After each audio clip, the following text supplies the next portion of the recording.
How can leaders create an anger-free workplace? Some of the key triggers for anger are injustice, hurt, fear, betrayal, unmet expectations, etc., etc.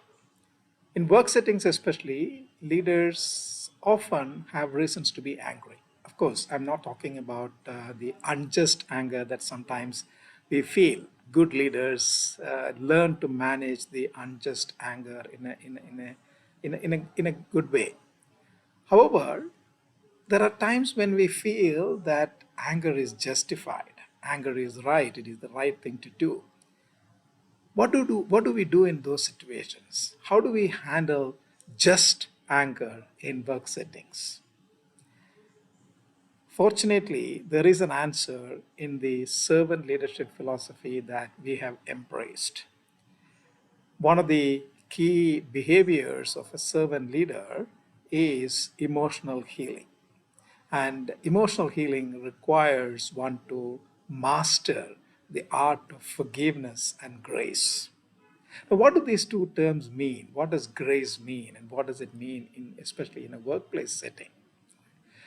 Now, if you really look at the whole aspect of humanity, the whole aspect of humanity is built on the concept of justice. What is justice? Justice is when you get what you deserve. You do something good, you get rewarded. You do something bad, you get punished. And the lawmakers, the police, the judiciary, everything is set up so that justice is maintained within the society. And what happens? Let us take a case where a criminal is sentenced to death, for by the highest court, highest judiciary in the country. Most countries have a process which goes beyond that, where the person who is sentenced, who is punished, can approach the highest office and ask or request for the punishment to be waived or at least reduced to some extent. And that process is called mercy plea. What the mercy plea says is that, look, I have done something terrible. I deserve this punishment, but can you please spare me from the punishment that I deserve? So that is mercy, and that goes one step above the justice that we spoke about. So mercy is when you are spared of a punishment that you deserve. But is there something higher than mercy? And that's where the concept of grace comes in.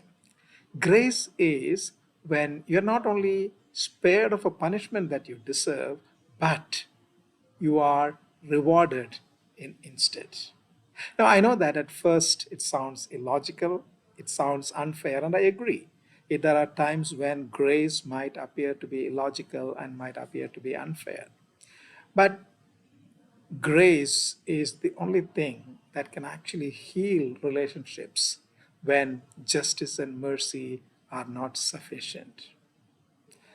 So that's why grace is called unmerited reward. Of course, the defining question is, can we practice grace at workplace, in work settings? And the answer is yes, we can.